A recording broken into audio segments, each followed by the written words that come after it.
I have one question for you right now. What are you gonna do with this moment? What are you gonna do with this one life that has been given to you? I do know this. I know that you cannot change the past or the path that got you here. So apparently the only way to get here today is to have what happened to you happen.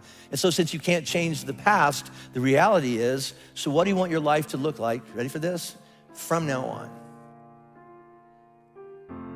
Because just let this sink in. From now on, here's the truth. That's all you have. What do you want your from now on life to look like? And the only person that gets to determine like that from now on life, what that looks like, is you. What are you gonna do with this one life that you've been given? And if your life ended right now and you look back over the life that you've been given, is that the life you wanna look back on and say, that's my life? Or do you want something to change? What happens when I decide for myself that I'm gonna do something different? I'm gonna have setbacks, I know. But if I'm feeling bad, that doesn't mean I'm doing bad. That doesn't mean I am bad. That doesn't mean that I can't still take some action. Because yeah, nothing changes and nothing changes, man. You know, we'll sit around forever wondering, well, what if would I be able to do it? You don't know. Until you say, yeah, I'm gonna take action. Nothing changes if nothing changes, man. And I'm not preaching at you. I just want to remind you, because I've spent a lot of time in my life sitting around wanting things to change and not being able to make them change, and not thinking I could. And I wish somebody had told me that earlier sometimes, that in order for something to change, there needs to be change. Nothing changes if nothing changes. Change starts one step at a time. It's time for me to take a step towards freedom. And friends, the enemy of change is tomorrow. Yeah, I'll get to that tomorrow. Tomorrow's a great day to start dealing with that. Lord, I promise I'll change. I'll call that person. I'll take a step. Whatever, Lord, I'll do it tomorrow. Tomorrow, Lord, I'll get to that. Today is the day. Don't start tomorrow, start now. You can't wait for everything to be perfect to start living your life. I want everything to be perfect before something happens. That's how I am. I want everything to be, look, as soon as everything gets all lined up, gets all perfect, then this will happen. As soon as these things line up, I'm gonna live my life. Man, I'm so guilty of that. Because I've bet that's what I've done. My whole life has been like that. Inside of me, it has been, as soon as it's all lined up, I'm going to show you myself. I can't wait, man. It's not all I'm never going to get to that where everything's okay, where everything looks a certain way. And in the meantime, I'm burning the best time I do have available. I'm burning that candle up. I'm burning this candle down, and I'm saying as soon as it gets bright enough or warm enough in here, I'm going to show up. But the candle's getting smaller. You can't wait for everything to be perfect to start living your life. Now, I think what he's getting at here is that there is a temptation for all of us to kind of fixate ourselves on the destination and lose sight of the journey. If I could just get this project done, if I can just get this area cleaned, if I can just organize this part of my life, then I'll be the kind of person I want to be. There is a temptation for all of us to fixate on the destination and miss out on the journey. It's not the destination, it's the journey. You see, for some of us, we have these massive high goals. We become so fixated on loving the finish line, but not actually enjoying the race. and enjoying the process that it takes for us to get there. Because change will come over time. And they won't happen until you and I actually engage the hard things that we need to do. So for some of us today, be thinking about, man, what's the hard thing? What's the hard thing that you're actually avoiding? You should probably start in small ways doing that first. That can become the first shift that you do. Some of us have big goals, big desires, big changes we want to make. Start with something small. Consider what is the next step, because honestly, the first step is always the hardest step. So take the first step in a small but real kind of way. Don't be afraid to be a beginner. That's the number one reason I think so many people never change. But let me just say this. We are not saved because of what we know. We are saved because of who we know.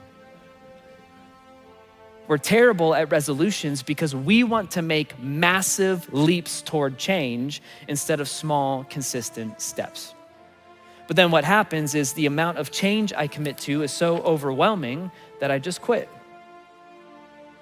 Well, if you've been there, you know that's where you get like really, really stuck.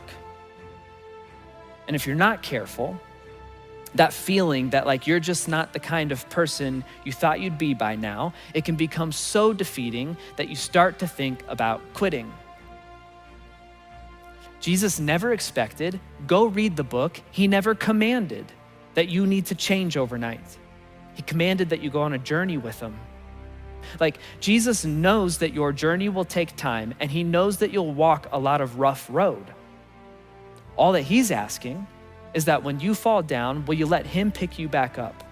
And then he's asking that you put one foot in front of the other. Just keep walking with him, small step after small step. Here's a metaphor for what I'm talking about. It's kind of like when I taught my kids to ride their bikes, okay? It's like I never got furious when they fell over, never, right? Because I know they're learning, right? And I know it's not intuitive yet. And I know they're gonna be awkward at first and for a long while. And so I don't get mad when they fall over. I'm just proud that they're out there and giving it a go. And in fact, I definitely feel pride, like those moments where you let go of the back of the seat and they actually ride for a few feet. But I think I feel more proud whenever they bit it and they really bang up their knee, but then they brush themselves off and they get back on the bike. All right? And so why do we think that our perfect Father, God, would ever look at you and go, you know what? If you really were a good son of mine, or if you really were a good daughter of mine, you would be cleaned up by now. It sounds ridiculous when I say it out loud, but a lot of us are living our spiritual lives that way. With this like needless weight of guilt and shame on our shoulders, constantly disappointed in ourselves because we've convinced ourselves that we're constantly disappointing Jesus, but it's just not true. You do not clean yourself up to come to Jesus. You come as you are. Let me ask you a question. You have to get cleaned up to go take a shower. So no, you get in the shower and that cleans you up. Same with Jesus.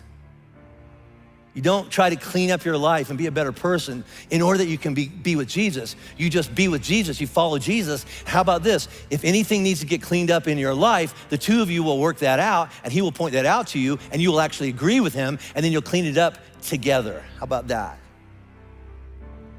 He came to us as we are and he still does that today. Where do you think that Jesus expected you to be today on your journey? Like, where do you think that Jesus looked at you and like, I expected you to be here by this day? The answer is he expected you to be exactly where you're at today.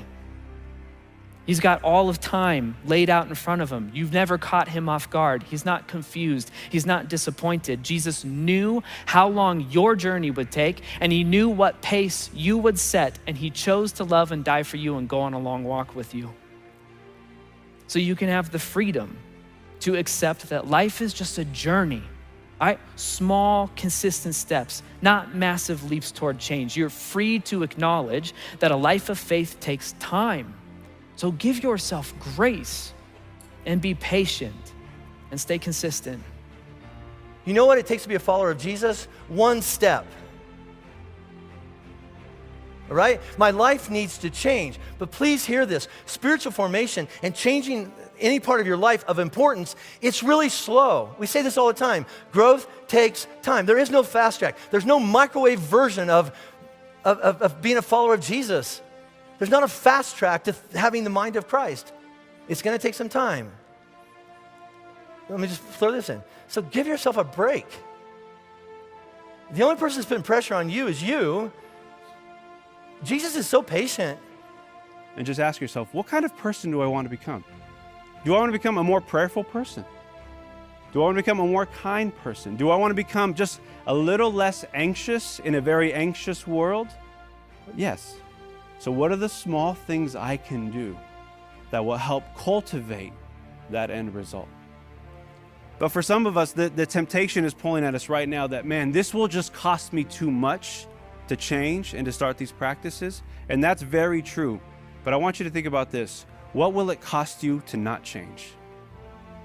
Yes, it costs us a lot to change. Jesus said, take up your cross and follow him. But how much more will it cost us if we don't change? If we don't do the work to actually change? I want you to ask yourself, will I change or will I die? Some people would rather die than change. Change is painful. But what is more painful than growth and change is staying in a place where you don't belong. I love what the words of Socrates. He said that the secret of change is to focus all of your energy not on fighting the old, but on building the new. There are some people, when they need to change, they keep bringing up your history. It's not about your history and what you did back there. It's about building the new. We've all made mistakes. God doesn't want to dwell on your mistakes and your failure. That's not what God is into, to try to make you feel guilty and unworthy and trashy and all of that. God's energy is not spent on your past. God says, I have a future for you. I'm building something ahead of you that is going to be greater than what you are. A woman by the name of Jocelyn Murray, she says, it is not triumph which defines a man, but tragedy. Not triumph, not when you're on top of the mountain, but it's how you handle your valleys. She says, triumph always brings out the best in men, but tragedy shows men what they are made of. And so sometimes when you go through difficulty and through hard times, it begins to show you what you are made of. God is saying, you know, I've got something so much greater for you in the future. May I say this to you? God is not, he is concerned with who you are becoming, not who you have been. Why would God waste his time on who you have been? What all you have done wrong in the past? God is concerned with who you are becoming, not who you have been. God sees the best in you. He sees your future. He sees a successful person that has triumphed over something, not locking you in the identity of your past. All we have is from this point on.